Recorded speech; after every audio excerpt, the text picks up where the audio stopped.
Saudara-saudari semuanya, Shalom Alaikum. Kita mau bicara mengenai Rasul Paulus. Apakah Rasul Paulus itu rasul yang palsu? Seperti tuduhan beberapa orang.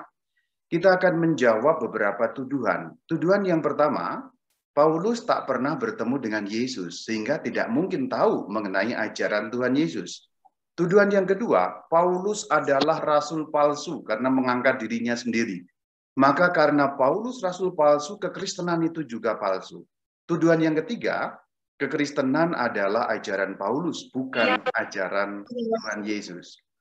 Kita mau bicara mengenai pertobatan Paulus untuk hal yang pertama. Yuk kita lihat. Nanti kalau kita mulai dengan pertobatan Paulus, kita akan bisa menjawab berbagai macam tuduhan itu bersumber dari sumber-sumber yang valid dalam iman kita. Ini orangnya, ini tokohnya. Santo Paulus, Rasul Paulus. Hal yang pertama yang perlu saudara-saudari ketahui, yang ini menjadi mitos banyak orang Katolik adalah pada saat belum bertobat namanya Saulus, setelah bertobat namanya Paulus. Ini tidak tepat, karena sesungguhnya tidak pernah ada perubahan nama dari Saulus menjadi Paulus. Ini banyak diajarkan, tetapi sesungguhnya tidak benar. Kalau kita mengacu pada kisah para rasul pada bab yang ke-13, ayat yang ke-9 menjadi jelas. Mari kita simak. Saulus yang juga disebut Paulus. Jadi sebenarnya Saulus dan Paulus itu sinonim, itu alias, itu nama alias. Silakan menggambarkan seperti ini.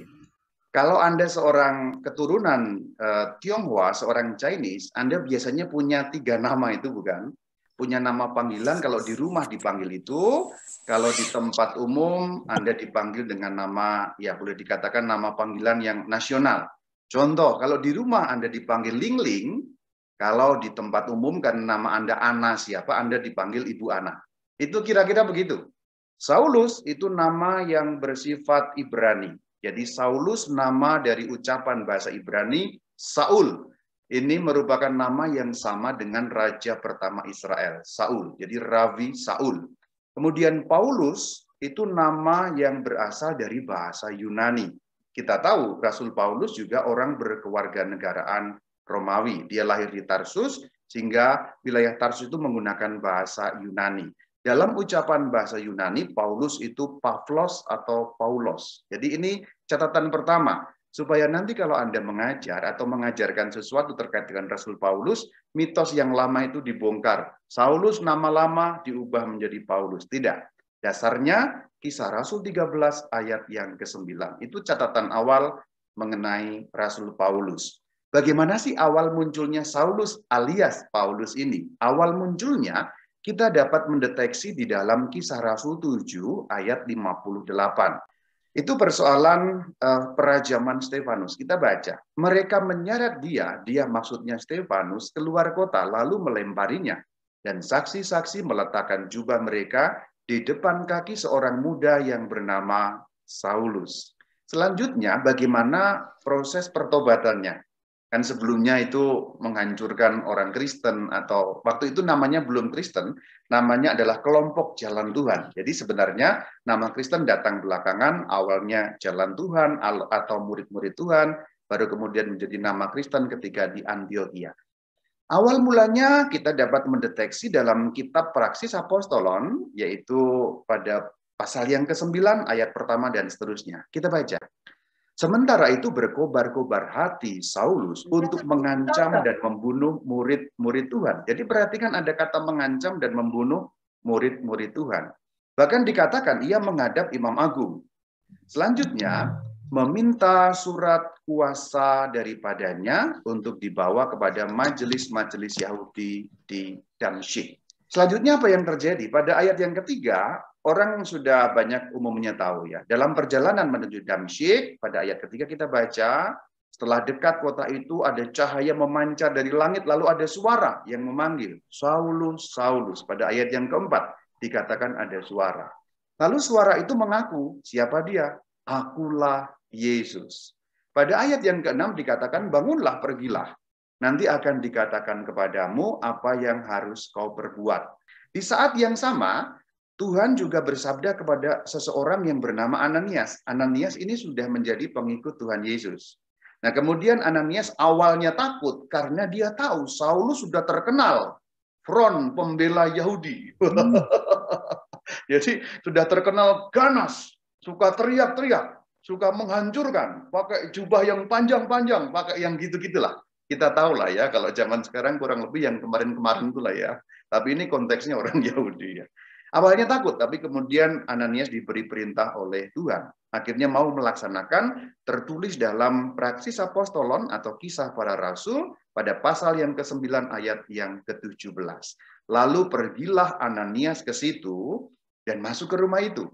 Ia menumpangkan tangannya ke atas Saulus. Lalu dikatakan, ada kata-katanya di situ. Intinya, Saulus diberi firman, Ananias diberi firman, kemudian dipertemukan di sana. Dan akhirnya ditumpangi tangan, lalu dibaptis. Pembaptisan Paulus diceritakan di dalam Praksis Apostolon pada pasal yang ke-9 ayat yang ke-18. Dikatakan, setelah itu selaput gugur dari matanya, tadinya buta, akhirnya melihat lagi. Setelah melihat lagi, Paulus pun bangun lalu dibaptis.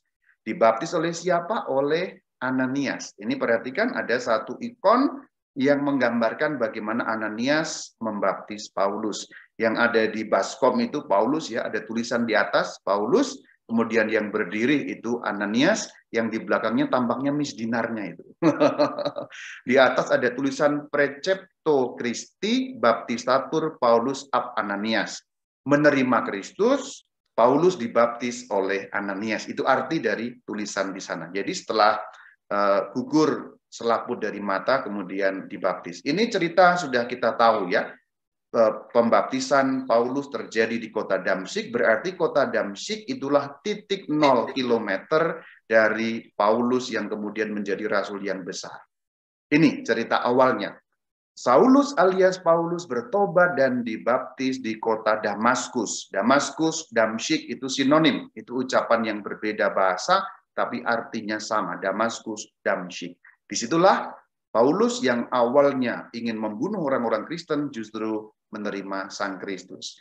Kemudian dari kota Damsyik, akhirnya pindah ke kota Yerusalem karena ada rencana pembunuhan. Kita lihat, masih dalam kitab yang sama. Praksis Apostolon atau Kisah Para Rasul, bab yang ke-9 ayat ke-23, nyambung ke-24 dan seterusnya. Kita lihat. Beberapa hari kemudian, maksudnya adalah beberapa hari setelah Saulus dibaptis. Itu yang dimaksud beberapa hari kemudian. Orang Yahudi merundingkan suatu rencana untuk membunuh Saulus. Kenapa mereka merundingkan suatu rencana untuk membunuh Paulus? Ya tentulah Anda pahamlah. Dulunya mereka kan senang ya, ini ada tokoh yang hebat yang mau memberantas aliran sesat. Harus kita pahami bahwa menurut orang-orang Yahudi pada zaman itu, orang-orang Kristen itu aliran sesat. Karena mereka kan orang-orang Yahudi yang dianggap menyimpang dari ajaran Yahudi. Nah setelah itu pemimpinnya malah berbalik. Saulus kan yang memimpin pembantaian itu dan penganiayaan malah berbalik menjadi pengikut orang-orang Kristen. Maka sangat wajar orang-orang Yahudi sakit hati ingin membunuh. Diceritakan pada ayat ke-23. Orang-orang Yahudi merundingkan rencana membunuh Saulus. Tetapi diketahui oleh Saulus. Tetapi masalahnya adalah siang malam orang-orang Yahudi itu menjaga pintu gerbang kota. Supaya dapat membunuh Saulus. Pada zaman kuno, Anda jangan membayangkan kota seperti kita sekarang yang kota itu bebas, nggak ada benteng. Semua kota pada zaman kuno, 2000 tahun yang lalu kurang lebih, ini ceritakan dari 2000 tahun yang lalu. Semua kota pada zaman kuno itu kota yang berbenteng. Sehingga tidak mungkin masuk dan keluar kota dengan seenaknya. Kalau kita sekarang kan misalnya tinggal di Jakarta, nggak ada bentengnya ya. Tinggal di Bandung ya nggak ada bentengnya. Tetapi pada zaman kuno semua kota itu dikelilingi benteng. Dan benteng itu mengelilingi utuh. Ada beberapa pintu gerbang kota yang membuat orang bisa keluar masuk. Ketika semua pintu dijaga, Paulus tidak mungkin bisa keluar kota dengan selamat. Lalu muncul ide yang brilian. Kita lihat bagaimana ide yang brilian itu. Tercatat di dalam ayat 25. Kemudian orang-orang, pengikut-pengikut Kristus di kota Damaskus, menurunkan Paulus dari tembok kota dengan sebuah keranjang. Ini cerita yang berbahaya sesungguhnya. Karena tembok kota pada zaman kuno itu jangan dibayangkan hanya seperti tembok perumahan yang tingginya 3-4 meter ya. Enggak sependek itu, tinggi sekali. Kalau Anda pernah ke kota Yerusalem dan masuk ke kota lama, kurang lebih bisa membayangkanlah tembok kota setinggi apa. Itu temboknya tinggi sekali. Itu seperti kurang lebih tembok kota itu kira-kira kalau kita ukur zaman sekarang bisa seperti 4 atau 5 lantai tingginya. Jadi setinggi itu. Jadi ini adegan yang sangat berbahaya. Paulus diturunkan dari tembok kota. Kemudian keluar kan dari Damaskus. Kemana? Setelah itu ke Yerusalem. Diceritakan dalam ayat 26. Setibanya di Yerusalem, perhatikan, Saulus mencoba menggabungkan diri kepada murid-murid yang di Yerusalem. Tetapi semuanya takut, mereka tidak percaya bahwa ia juga seorang murid. Kenapa? Ya karena sudah terdengar kan, sudah viral. Viral bahwa Saulus ini orang yang ingin membunuh pengikut-pengikut Tuhan. Jadi ini rutenya ya. Dari Yerusalem dengan tujuan membunuh murid-murid Tuhan pergi ke Damaskus. Tetapi di Damaskus dipertobatkan, malah dibaptis, tapi kemudian harus lari ke Yerusalem kembali, tapi di situ ternyata tidak diterima dengan baik. Karena murid-murid di Yerusalem takut. Ini satu ketakutan yang wajar, saudara-saudari. Ketika ada seorang yang seperti itu, kita semua pun mungkin juga akan takut. Dan bahkan tidak percaya. Kenapa dikatakan tidak percaya? Jangan-jangan nanti menyamar. Kan pasti ada pikiran-pikiran seperti itu loh. Nanti nyamar, dia pura-pura mendengarkan kita, setelah kita percaya kepadanya, dia tahu di mana tempat-tempat kita, pokoknya seperti intel gitu ya. Nanti tiba-tiba dia membunuh kita semua dari belakang. Nah ini membahayakan. Kira-kira kita bisa membayangkan situasinya seperti itu. Maka murid-murid yang ada di kota Yerusalem tidak menerima, tidak percaya karena takut kepada Saulus. Mereka belum percaya bahwa Saulus bertobat. Kemudian untunglah ada orang yang bernama Barnabas. Dia juga dari kelompok yang sudah ada di Yerusalem. Jadi sekarang settingnya di kota Yerusalem ya. Ada di kota Yerusalem, setting yang sekarang ini. Itu diceritakan di dalam Praksis Apostolon 9 ayat 27. Tetapi Barnabas menerima dia. Haleluya, puji Tuhan saudara. Barnabas menerima dia yang dimaksud adalah Saulus alias Paulus. Tidak hanya menerima, perhatikan kalimat lanjutannya. Barnabas membawanya. Yang dimaksud adalah Paulus. Berarti Barnabas membawa Paulus kepada siapa? Kepada rasul-rasul. Dan menceritakan kepada mereka. Artinya menceritakan bagaimana pertobatannya, bagaimana dia di Damsyik dan sebagainya dan sebagainya. Jadi di sini ada kata kunci di dalam Kisah Rasul 9 ayat 27 bahwa Barnabas mempertemukan Saulus kepada para rasul. Ini gambarnya, saudara-saudari. Anda bisa lihat itu ikonnya ya. Ini ikonografi dari gereja kita. Yang saya beri warna biru, ada panah itu Barnabas. Maka dia merangkul, lalu tangannya seperti memperkenalkan. Lalu yang saya beri panah warna merah itulah Saulus. Yang sekeliling itulah para rasul. Jadi ini adegan yang menggambarkan bagaimana Barnabas menerima Saulus, kemudian mempertemukan Saulus kepada para rasul. Ayatnya jelas ya, Kisah Para Rasul bab 9 ayat yang ke-27. Ini ayat kunci untuk memahami dan menjawab tuduhan apakah Paulus rasul palsu atau bukan. Menjawab tuduhan ini seringkali juga penting karena apa? Di dunia medsos, banyak orang itu bisa berbicara asbun, asal bunyi. Tetapi yang asbun itu kadang-kadang melemahkan juga iman orang Katolik ketika tidak mendapat jawaban yang memuaskan. Disinilah saya berusaha menjawab berbagai macam tuduhan itu. Kita berhenti di sini dulu. Anda baca Kisah Rasul 9 ayat yang ke-27. Di sini ada adegan Saulus bertemu dengan saksi mata dan pelayan firman. Itu persis seperti yang ditulis oleh Lukas di dalam Injilnya, yaitu Lukas 1 ayat kedua dan ayat ketiga. Perhatikan, yang disampaikan kepada kita oleh mereka yang dari semula adalah saksi mata dan pelayan firman. Saksi mata itu maksudnya apa? Yang ketemu langsung dengan Tuhan Yesus, yang diberi ajaran langsung oleh Tuhan Yesus. Siapa itu? Tentulah para rasul. Berarti di sini Saulus bertemu dengan saksi mata kejadian, yang diajar langsung oleh Sang Kristus, yang menerima firman langsung dari Sang Kristus, maka disebut pelayan firman dalam Lukas 1 ayat yang kedua. Ini nyambung kepada Injil Lukas untuk menegaskan siapa itu para rasul. Saksi mata kejadian tentang Yesus Kristus, tentang perkataan beliau, tentang tindakan beliau, tentang ajaran beliau, dan segala sesuatu mengenai Yesus Kristus. Berarti Saulus bertemu dengan saksi mata dan pelayan firman. Lalu ada penegasan malah, Kisah Rasul 9 ayat 28. Saulus tetap bersama-sama dengan mereka. Mereka yang dimaksud secara tersirat tentulah rasul-rasul yang sudah disebut pada ayat ke-27 tadi. Berarti dikatakan Saulus bersama dengan rasul-rasul di kota Yerusalem. Dengan demikian, kata kunci atau ayat kunci yang kedua kita temukan di dalam Kisah Rasul 9 ayat 28. Ini ayat kunci yang kedua untuk menjawab segala macam tuduhan tadi. Saulus tetap bersama-sama dengan rasul-rasul di kota Yerusalem. Kalau demikian, ketika Saulus bertemu dengan rasul-rasul, Saulus mempelajari ajaran Yesus Kristus.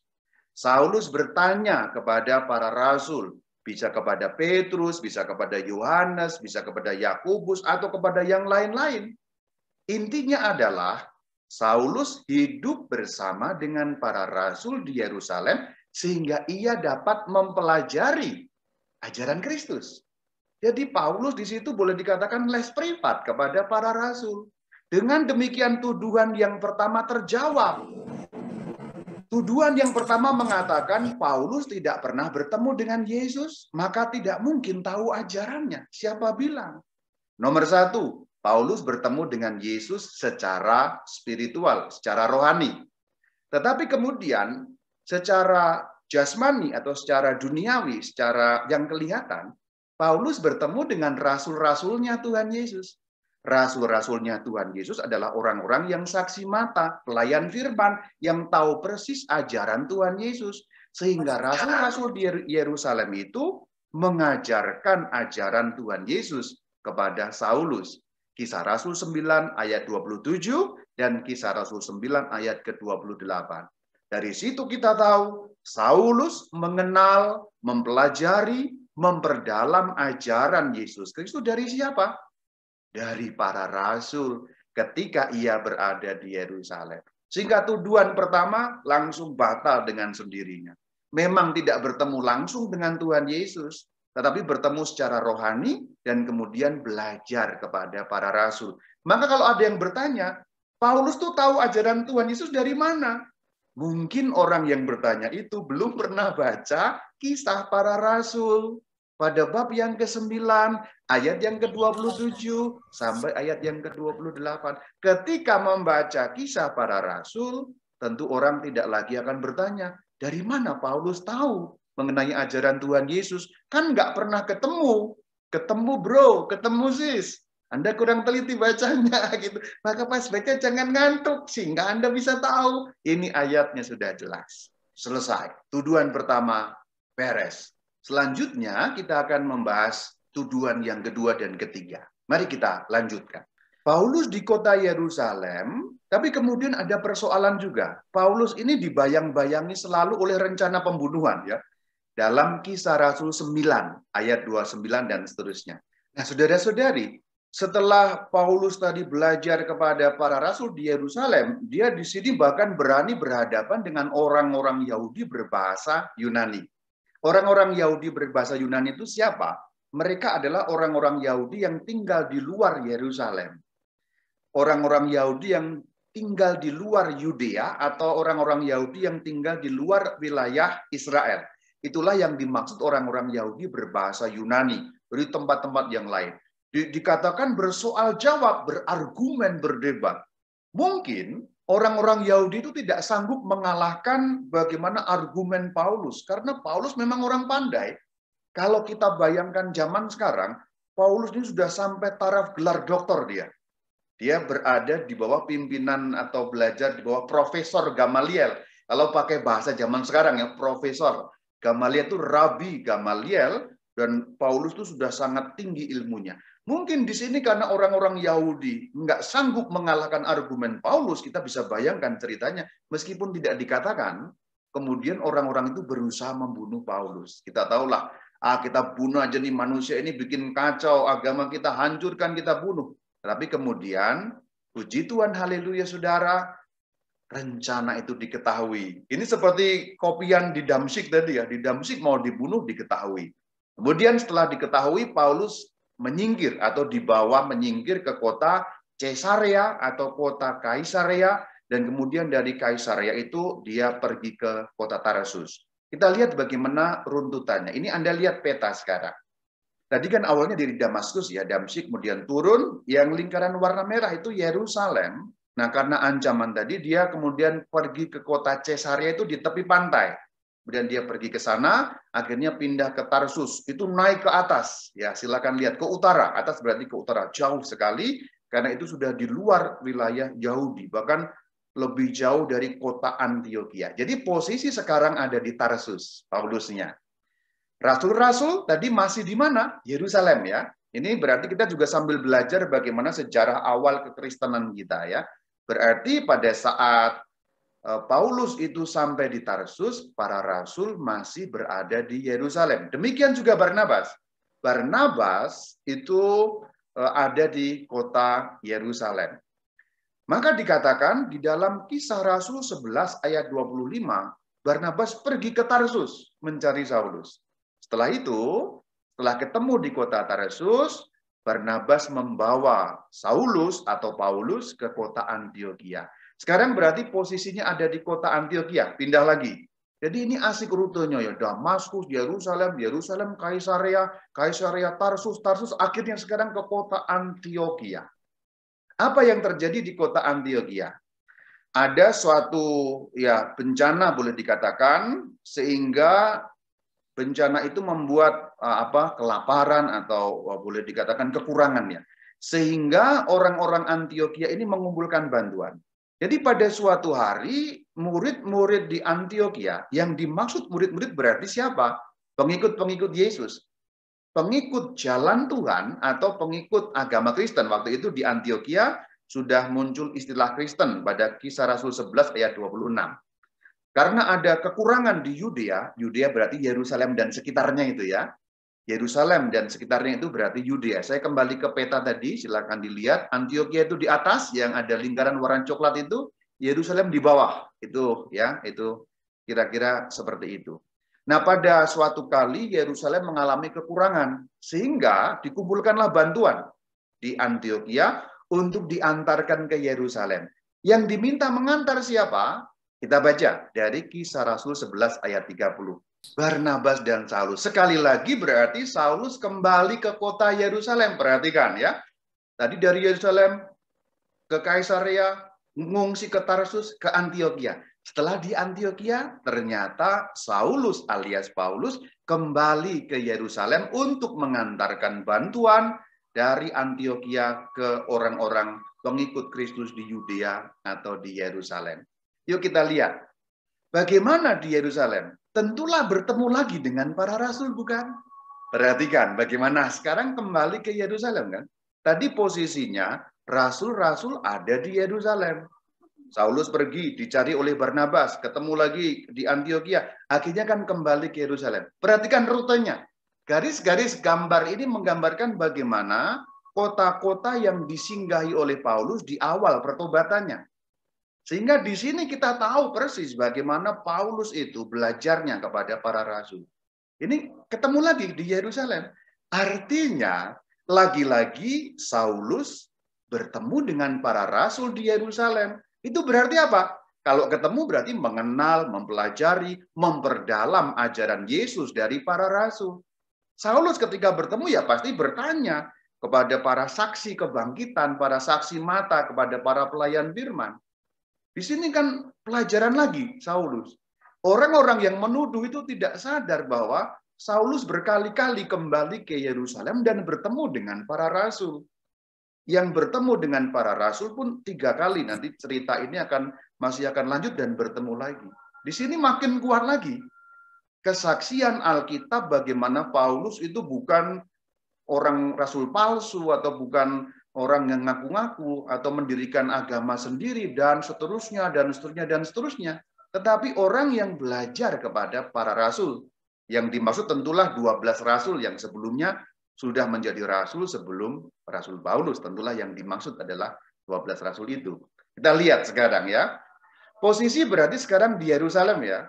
Kemudian mereka kembali, yaitu Barnabas dan Saulus. Kembali dari Yerusalem kemana? Ke Antiokhia lagi. Diceritakan di dalam Kisah Rasul 12 ayat ke-25. Barnabas dan Saulus kembali dari Yerusalem. Jadi sekarang posisinya kembali ke Antiokhia. Ini dua kota penting yang Saulus beberapa kali kembali. Antiokhia, Yerusalem, Yerusalem, Antiokhia. Dua kota ini. Kalau yang lain, Damaskus, Caesarea, Tarsus, hanya diceritakan yang tadi itu. Tetapi dua kota penting ini. Dan memang pada awal kekristenan, dua kota ini penting sekali, saudara-saudari. Di Yerusalem itu pusat kekristenan awal. Agama Kristen itu lahir di kota suci Yerusalem. Itulah pusatnya di situ. Antiokhia itu juga pada akhirnya menjadi pusat agama Kristen juga. Bahkan di sana ada banyak orang-orang non-Yahudi. Kalau Yerusalem, orang-orang Kristennya awalnya Kristen Yahudi. Kalau di Antiokhia, Kristen Yahudi dan Kristen yang non-Yahudi. Jadi orang Yunani, orang Romawi, orang Syria, orang macam-macam ada di Antiokhia dan menjadi pengikut ajaran Tuhan Yesus. Pendek kata, posisi terakhir sekarang Antiokhia kembali.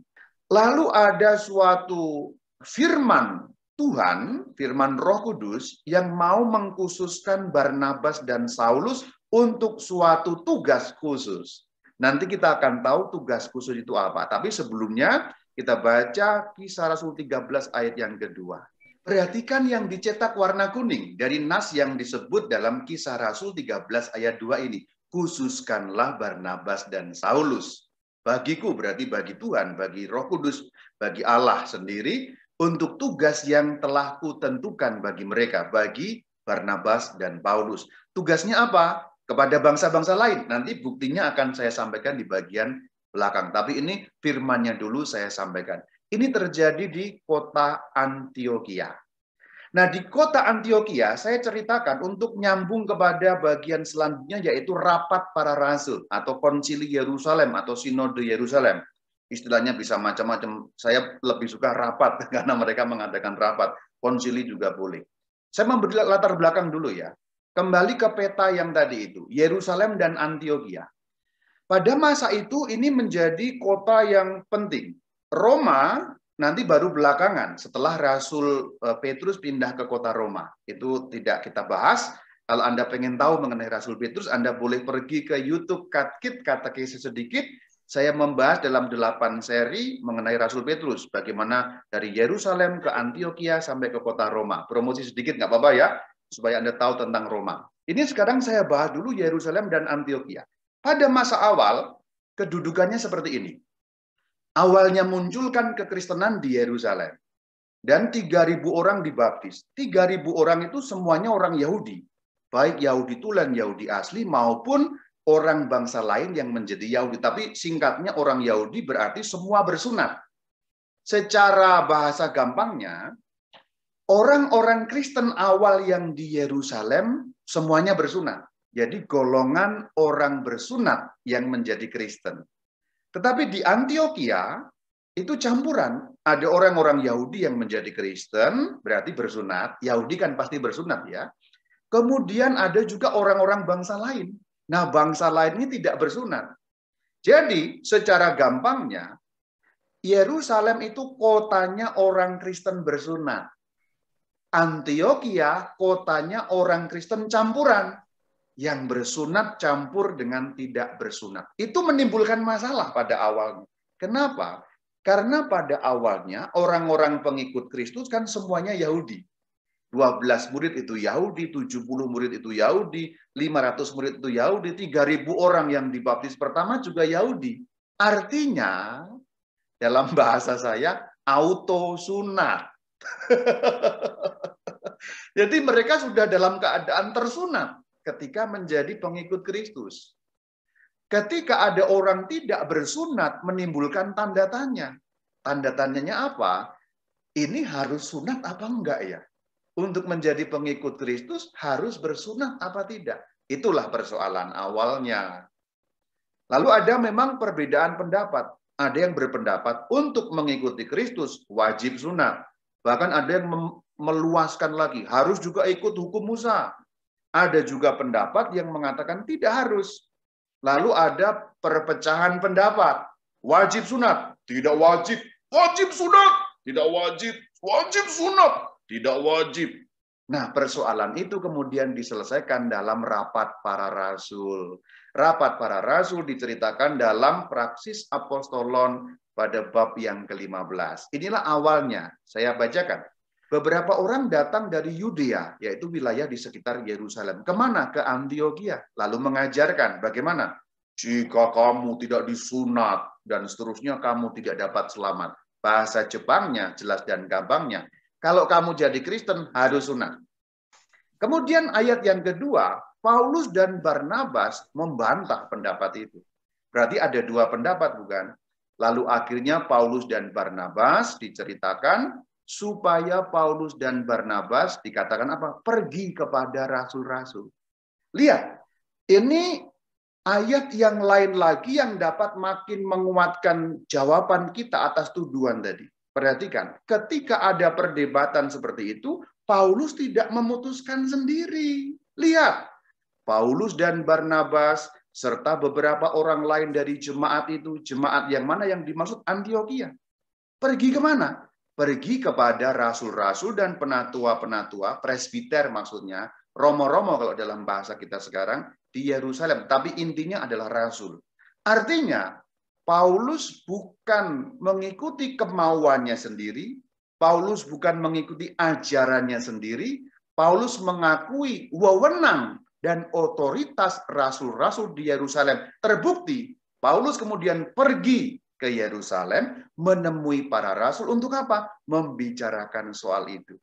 Kalau tuduhan tadi itu ajarannya Paulus. Kalau tuduhan itu benar, kan harusnya Paulus memutuskan sendiri. Nggak ambil pusing dengan para rasul di Yerusalem dong. Membuat ajaran sendiri. Nggak harus sunat, selesai. Nggak peduli dengan para rasul di Yerusalem. Kan harusnya bisa begitu logisnya ya. Tetapi tidak.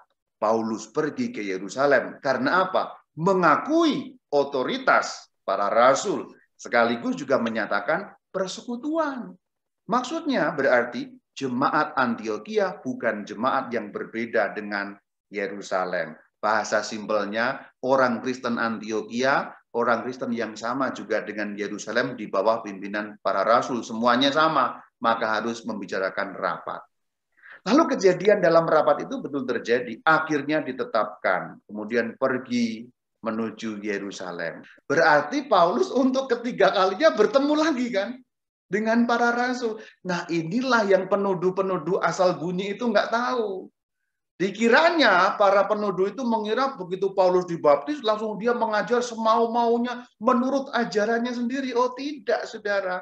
Dalam kenyataannya, di bagian-bagian awal pertobatan Paulus bertemu dengan para rasul, nanti ketemu lagi dengan para rasul, dan sekarang Saulus bertemu lagi dengan para rasul. Artinya di situ ada proses mengenali, mempelajari, memperdalam. Dari siapa? Ya dari para rasul, sekaligus mengakui otoritas rasul. Itulah kenapa pergi kepada para rasul ke Yerusalem. Bukan memutuskan sendiri, karena apa? Semua di bawah kepemimpinan para rasul dengan tokoh utamanya yaitu Petrus yang diangkat Tuhan sebagai ketuanya para rasul. Kita makin mengerti, saudara, bahwa penuduh-penuduh itu sesungguhnya asbun, asal bunyi. Tapi ini penting juga kita dalami supaya kita orang Katolik mengetahui duduk perkaranya dan tahu landasan-landasan yang valid bagaimana proses belajarnya Paulus mengenai iman akan Yesus Kristus. Haleluya, saudara. Ketemu untuk ketiga kalinya. Jadi lesnya berkali-kali, nggak hanya satu kali. Kemudian betul tiba di Yerusalem disambut oleh rasul-rasul. Lalu di Yerusalem ada pembicaraan, bersidang. Lihat ayat 6 ya, bagian bawah. Kisah Rasul 15 ayat yang ke-6. Maka bersidanglah membicarakan soal itu. Di dalam persidangan atau dalam rapat itu, siapa yang berbicara? Kita lihat ya. Nah, ini dikatakan Petrus. Berarti di sini Petrus kemudian menyampaikan, ya, boleh dikatakan argumen atau pendapatnya. Berarti Petrus sebagai seorang pemimpin dari para rasul. Semua di bawah kepemimpinan Petrus. Berarti dikatakan Petrus berbicara. Setelah Petrus berbicara, dari sisi lain kemudian juga Paulus dan Barnabas berbicara. Lihat ayat 12. Sekarang terakhir yang berbicara Yakobus. Kenapa Yakobus berbicara? Karena pada saat itu, setelah pada bab yang ke-12, Yakobus menjadi pemimpin jemaat Yerusalem atau gereja Yerusalem, atau kalau istilah kita zaman sekarang, keuskupan Yerusalem.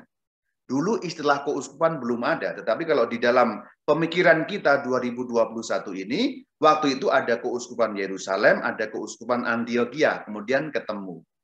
Jadi yang berbicara ada Petrus di bagian awal tadi, yang mewakili pemimpin para rasul, atau para rasul itu sendiri di bawah perwakilan Petrus berbicara, kemudian Paulus dan Barnabas mewakili keuskupan Antioquia, kemudian Yakobus mewakili keuskupan Yerusalem. Gereja Yerusalem. Mereka rapat.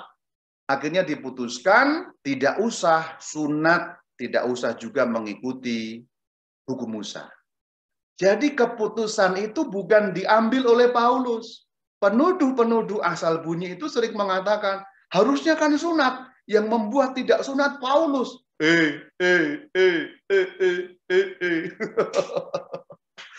Kisah Rasul 15 ayat 7, Petrus berbicara di sana.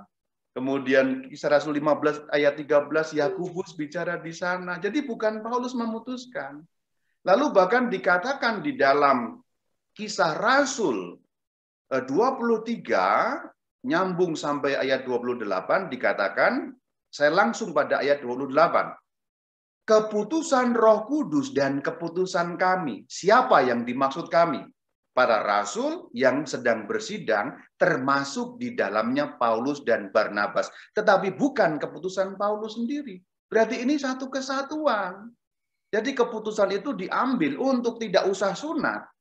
Siapa yang mengambil? Paulus kah? Bukan, saudara. Tetapi para rasul di bawah pimpinan Roh Kudus. Mana ayatnya? Untuk orang yang suka cari ayat, saya beri ayatnya. Kisah Rasul 15 ayat 28. Keputusan Roh Kudus dan keputusan kami. Kami sudah kita bahas di depan tadi, Petrus, Yakobus, Paulus, Barnabas, dan semua rasul yang sedang rapat di kota suci Yerusalem. Selanjutnya, penerimaan atas Paulus dan juga kepada Barnabas tampak di dalam Kisah Rasul 15:22. Di sini Paulus direstui oleh para rasul. Kita lihat. Keputusan sudah diambil untuk menyampaikan keputusan, maka dipilih 4 orang. 1 Paulus, 2 Barnabas, lalu untuk menyertai Paulus dan Barnabas 2 lagi sehingga 4, yaitu Yudas alias Barsabas dan Silas. Berarti dalam bahasa yang simpel, rasul-rasul di kota suci Yerusalem mengutus ke Antioquia 4 orang tadi. Termasuk Paulus, berarti Paulus diutus. Perhatikan, saya pendekkan kalimatnya tadi. Rasul-rasul di Yerusalem memilih yang akan diutus ke Antioquia, diantaranya Paulus dan Barnabas, ditambah Yudas dan Silas. Perhatikan kata diutus. Orang yang diutus namanya utusan. Utusan di dalam bahasa Yunani apostolos. Apostolos terjemahnya rasul. Berarti di sini Paulus sebagai rasul direstui oleh para rasul. Lihat Kisah Rasul bab 15 ayat ke-22. Berarti tuduhan kedua terjawab. Paulus adalah rasul palsu, maka kekristenan juga palsu. Yang palsu adalah gundulmu. Karena di sini sangat jelas, Kisah Rasul 15 ayat 22, para rasul di Yerusalem merestui Paulus sebagai utusan. Utusan apostolos, apostolos terjemahannya rasul. Berarti kerasulan Paulus dan Barnabas dalam hal ini diakui, valid, sah, direstui, diterima oleh kelompok rasul yang awal, yaitu 12 rasul di sana. Maka Paulus bukan rasul palsu. Dia tidak mengangkat dirinya sendiri. Dia diangkat langsung oleh baginda junjungan kita Yesus Kristus sebagai rasul untuk para bangsa. Tetapi secara yang tampak, yang kelihatan, karena gereja itu rohani sekaligus jasmani, ia pun diterima oleh para rasul, disahkan, diresmikan, direstui, dan diakui. Luar biasa kan? Ini yang tidak kelihatan atau tidak dibaca oleh penuduh-penuduh asbun. Ya namanya asbun. Asbun kan asal bunyi atau asma, asal mangap. Nah itu dia. Tapi kita yang paling penting dengan mendalami ini justru mengetahui landasan-landasan kerasulan Paulus, kenapa dia kemudian ke bangsa lain, kenapa kemudian tidak sunat, dan tidak ada satupun itu karena boleh dikatakan keputusan Paulus sendiri atau kemudian juga mengangkat dirinya sendiri. Ketika kita belajar dengan rinci dari Alkitab, kisah para rasul, semuanya clear, clara, et distincta, jelas sekali saudara. Bahkan keterangan itu diperjelas oleh beberapa penegasan. Dikatakan dalam Galatia 1 ayat 18, Paulus pergi ke Yerusalem mengunjungi Kefas, Kefas itu Petrus, dan bahkan ada penegasan 15 hari tinggal menumpang di rumah Simon Petrus. Kalau kemudian tinggal di rumah Petrus, apa yang terjadi? Privat. Jadi di situ lagi-lagi penegasannya makin kuat. Paulus bukan rasul palsu, Paulus bukan ajarannya sendiri, tetapi di situ makin tegas. Selain bertemu rasul secara umum semuanya, ini privat kepada Kefas. Paulus privat 15 hari pelajaran mengenai ajaran junjungan kita Yesus Kristus kepada Petrus. Tidak diragukan lagi. Petrus di antara 12 orang murid termasuk golongan 3 tim inti. Karena 12 itu masih punya tim inti lagi saudara-saudari, yaitu Petrus, Yakobus, dan Yohanes. Beberapa hal murid tidak diajak, tetapi 3 orang ini hampir selalu diajak. Maka sudah tepat kalau Paulus belajar kepada Kefas, yaitu Simon, yaitu Petrus. Ini penegasan yang luar biasa. Bahkan kalau kita lihat Galatia 2 ayat yang ke-9, penegasannya makin kuat lagi dan tidak terbantahkan. Ini sekaligus menjawab tugas khusus apa yang diberikan kepada Paulus dan Barnabas yang tadi sudah kita dengar di bagian awal. Tugas khususnya apa? Dijelaskan dalam Galatia 2 ayat yang ke-9. Perhatikan baik-baik. Di dalam Galatia 2 ayat yang ke-9 dikatakan, ada 2, boleh dikatakan kelompok. Kelompok pertama, Yakobus, Kefas, Yohanes. Kita tahu Kefas itu Petrus. Kelompok yang kedua, Paulus dan Barnabas. Lalu mereka melakukan apa? Jabat tangan. Jabat tangan sebagai tanda apa? Persekutuan. Di dalam bahasa Jepang jelas dan gampang, mereka menyatakan ini bukan kelompok yang berbeda, ini bukan agama yang berbeda, ini bukan ajaran yang berbeda, tapi ini ajaran yang sama, ajaran Sang Kristus. Tapi hanya ada pembagian tugas, pelayanan atau tugas karya mewartakan Yesus. Pembagiannya bagaimana? Yang disepakati. Yang disepakati adalah kami. Kami yang dimaksud itu Paulus dan Barnabas. Pergi kepada orang-orang tidak bersunat. Itulah tugas khusus yang disebut di bagian awal tadi. Dan mereka yang dimaksud, Yakobus, Petrus, Yohanes, kepada orang-orang yang bersunat. Nah kemudian, pada era-era selanjutnya memang menjadi seperti sudah terbagi seperti itu. Paulus pergi kepada orang-orang tidak bersunat, maksudnya non-Yahudi, maka Paulus disebut rasul bangsa-bangsa lain. Orang-orang pagan, orang-orang kafir, goyim, non-Yahudi tidak bersunat. Sementara Petrus, Yakobus, Yohanes mewartakan Injil kepada orang-orang yang bersunat. Artinya orang-orang Yahudi. Tetapi itu bukan 2 kelompok berbeda dan tidak ada perpecahan. Tidak ada ajaran Paulus yang menyimpang dari ajaran Yesus. Perhatikan baik-baik. Tanda persekutuan. Yang bersunat dan yang tidak itu bersekutu. Satu dalam nama Yesus Kristus. Dengan demikian saudara-saudari, haleluya saudara. Haleluya saudara. Kekristenan adalah ajaran Paulus, itu tuduhannya kan? Kekristenan adalah ajaran Paulus, bukan ajaran Yesus. Lantang sekali mereka menuduh, padahal isi kepalanya kosong, tidak ada apa-apa. Kita sudah tahu sebagai orang Katolik, Yakobus, Kefas, Yohanes berjabat tangan dengan Paulus dan Barnabas, tanda persekutuan. Persekutuan itu kesatuan. Tidak ada ajaran Paulus, yang ada ajaran Yesus Kristus yang kemudian dilanjutkan oleh para rasulnya. Paulus tergabung menjadi bagian dari para rasul yang datang belakangan di luar kelompok 12 rasul, dan kita sudah lihat di depan direstui, diakui, disahkan oleh para rasul itu sendiri dari kelompok 12. Dengan demikian, tuduhan ketiga pun terjawab. Kekristenan adalah ajaran Paulus. Bukan. Kekristenan ajaran Yesus. Paulus hanya melanjutkan apa yang diajarkan oleh Yesus. Dan Paulus belajar dari para rasul yang ada sebelum dia. Dan penegasan terakhir dikatakan oleh Paulus sendiri. 1 Korintus 11 ayat 23. Perhatikan, ini memang secara khusus bicara mengenai perayaan Ekaristi, tetapi ini juga bisa diperluas dalam konteks seluruh ajaran. Apa yang telah ku teruskan kepadamu, ku berarti akunya Paulus, munya itu umat atau jemaat, telah aku, Paulus, terima dari Tuhan. Berarti semua yang diajarkan Paulus itu diterima dari Tuhan Yesus. Berarti ajarannya Paulus, ajarannya Tuhan Yesus.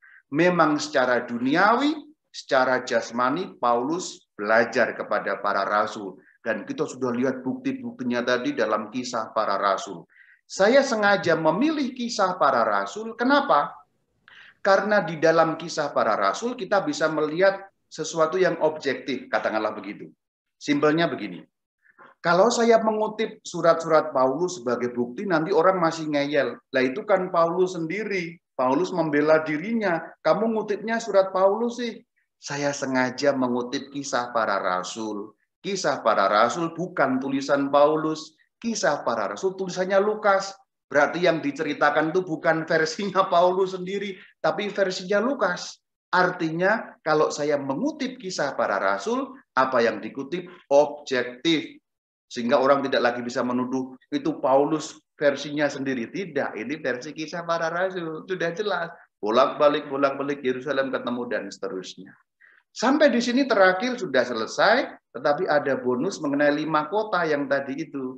Kita sudah menjawab tuduhan-tuduhan. Tuduhan pertama terpental, tuduhan kedua terpental, tuduhan ketiga terpental, dan kaum Asbun itu hanya sekedar seperti anjing menggonggong, kafilah tetap berlalu. Dan kafilahnya sudah makin pintar dengan mendapatkan pelajaran dari kisah para rasul. Kesimpulannya adalah Paulus bukan rasul palsu. Paulus belajar dari para rasul yang lain. Paulus dikuatkan oleh para rasul yang lain dan Paulus diakui oleh para rasul yang lain. Ketika ada masalah, Paulus pun berkonsultasi. Tanda persekutuan mereka menyatu, bukan kelompok yang berbeda. Karena semua mengajarkan ajaran Sang Kristus, Tuhan Juru Selamat kita. Haleluya, saudara. Katakan amin yang setuju, katakan haleluya, saudara. Bonus 5 kota. Saya mau hanya simpel saja membahas kota-kota yang tadi dilalui Paulus di awal. Sebenarnya lebih dari 5 kota. Nanti dalam cerita selanjutnya setelah Kisah Rasul 15, 16, dan seterusnya makin banyak lagi kota-kota. Tapi settingnya sudah pindah ke wilayah-wilayah Yunani. Karena sudah ada tadi pembagian karya tadi. Paulus kepada orang-orang tak bersunang. Tapi ini yang awal-awal tadi ya. Dari kota Damaskus yang kemudian bertobat dan dibaptis. Kemudian ke Yerusalem, menyingkir ke Caesarea, lalu sampai ke Tarsus, dicari oleh Barnabas, lalu ke Antioquia, bolak-balik 3 kali Yerusalem. Itulah yang akan kita bahas. Ada 5 kota awal. Jadi ini 5 kota sebagai awal kerasulan Paulus. Kota pertama Damaskus. Kota Damaskus, nama lainnya kota Damsyik, ini ada di Syria. Dan sekarang kota itu juga masih ada sebagai ibu kota Syria. Memang akhir-akhir ini terjadi banyak kekacauan di Syria karena ya kita tahulah pemberontak-pemberontak dan sebagainya itu menghancurkan banyak tempat. Tapi kotanya itu masih ada dan juga peninggalan-peninggalan kuno di kota itu juga masih ada gerbang-gerbang kuno dan lain sebagainya. Nama internasional memang Damaskus, tapi Alkitab menyebut nama itu Damsyik. Damaskus, Damsyik sebenarnya nama yang sama. Itu kota Damsyik, kota Damaskus yang ada di Syria. Sampai sekarang kotanya masih ada sebagai kota modern. Yang kedua Yerusalem, kita tahu Yerusalem masih ada sampai sekarang. Itu di Israel dan di Palestina. Foto kalau kita lihat seperti ini yang sangat terkenal atau sangat ikonik. Ini zaman sekarang kalau kita foto kota Yerusalem atau Anda pernah berziarah ke Yerusalem, Anda pasti diajak berfoto di wilayah ini. Ini kita lihat dari sebelah timur. Jadi kalau melihat foto ini, kita sedang menghadap ke barat. Yang ada kubah emas itu Masjid Batu Sokroh. Di kompleks itulah dulunya berdiri Bait Suci. Dan ini benteng kunonya masih terlihat.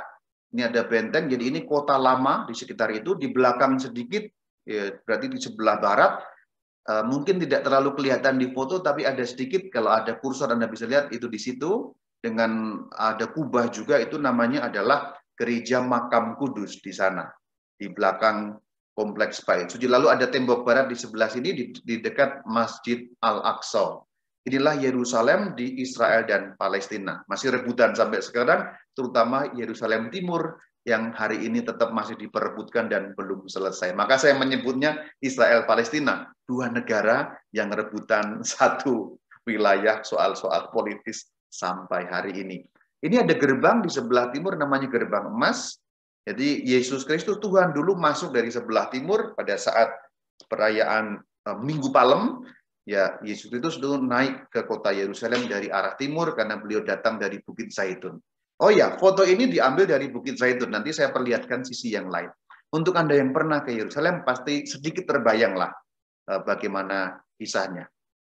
Kemudian kota berikutnya Caesarea, itu kota pinggir pantai. Sampai hari ini masih ada kotanya meskipun ya boleh dikatakan yang sebenarnya nyambung juga. Sekarang dinamakan kota Kaisarea. Ya, Kaisarea itu Caesarea atau Kaisarea itu ada di wilayah Israel. Itu kotanya memang di tepi pantai. Pada zaman kuno merupakan kota pelabuhan yang penting yang menghubungkan wilayah-wilayah di Timur Tengah dengan wilayah di Eropa dan seterusnya, Yunani dan macam-macam wilayah di Laut Mediterania itu. Ini Kaisarea dilihat dari atas yang ada di negara Israel. Kemudian Tarsus itu di wilayah Turki sekarang. Kita juga bisa melihat bagaimana peta kota Tarsus. Kalau kita klik di Google Map itu sudah akan muncul dengan sendirinya. Antioquia terakhir, kota yang kita lihat di mana kekristenan awalnya dinamakan Kristen. Namanya kan awal jalan Tuhan, kemudian di Kristen, itu nama yang muncul di kota Antioquia beberapa puluh tahun kemudian, tercatat di dalam Kisah Rasul 11 ayat 26. Nah, kota Antioquia yang lama itu sudah runtuh. Tetapi kota yang baru itu didirikan di dekatnya, itu namanya kota Al-Antakya. Yang sekarang Al-Antakya atau Antakya, itu mirip dengan nama yang lama, tapi memang kota yang lama itu berbeda dengan kota yang baru, tapi nyambung gitulah. Reruntuhan kota Antioquia yang lama tetap masih dapat terlihat, ini foto-fotonya, dari kota, jadi di seberang sana masih nyambung juga, ada kota Al-Antakya, itu ada di Turki, itulah kota yang dinamakan kota Antioquia. Antioquia sendiri sudah hancur, tinggal reruntuhan, tapi kota yang baru didirikan nyambung dengan kota yang lama itu. Terakhir ini tidak nyambung dengan apapun. Kalau Anda punya rezeki, kota yang perlu Anda ziarahi pertama adalah Yerusalem. Jadi kalau Anda ikut tur, ikut ziarah, kalau punya uang sedikit sehingga hanya satu kali ziarah, nggak usah pilih ke Roma dulu, ya. Pilih ke Yerusalem. Karena Yerusalem itu kota yang penting sekali, di mana Sang Kristus ada di sana, di mana para rasul awalnya dari kota suci Yerusalem, di mana iman kita berawal dari kota Yerusalem. Memang Roma sekarang pusat kekristenan, namun itu perkembangan selanjutnya karena mengikuti Rasul Petrus. Dari Yerusalem, pindah Antioquia, pindah Roma. Tetapi bagaimanapun, munculnya atau lahirnya agama Kristen yang satu, kudus, Katolik, dan Apostolik, atau kita kenal dengan nama gereja Katolik adalah kota Yerusalem.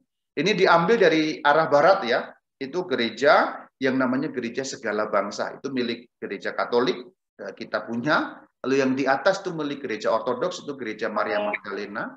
Inilah Bukit Zaitun yang diambil berlawanan. Di tengah-tengah ini ada Sungai Kidron, ya, atau sungai kering sebenarnya. Kalau di dalam cerita pada saat perjamuan terakhir itu kan Yesus menyeberangi Sungai Kidron. Itu bonusnya. Nanti kapan-kapan kita bicara mengenai Yerusalem juga boleh. Kalau malah nanti bisa kita ke Yerusalem, saya mau ke sana lagi juga, dengan senang hati kita kawan-kawan ke sana. Semoga corona cepat berlalu dan semoga pemahaman tentang Rasul Paulus menguatkan iman kita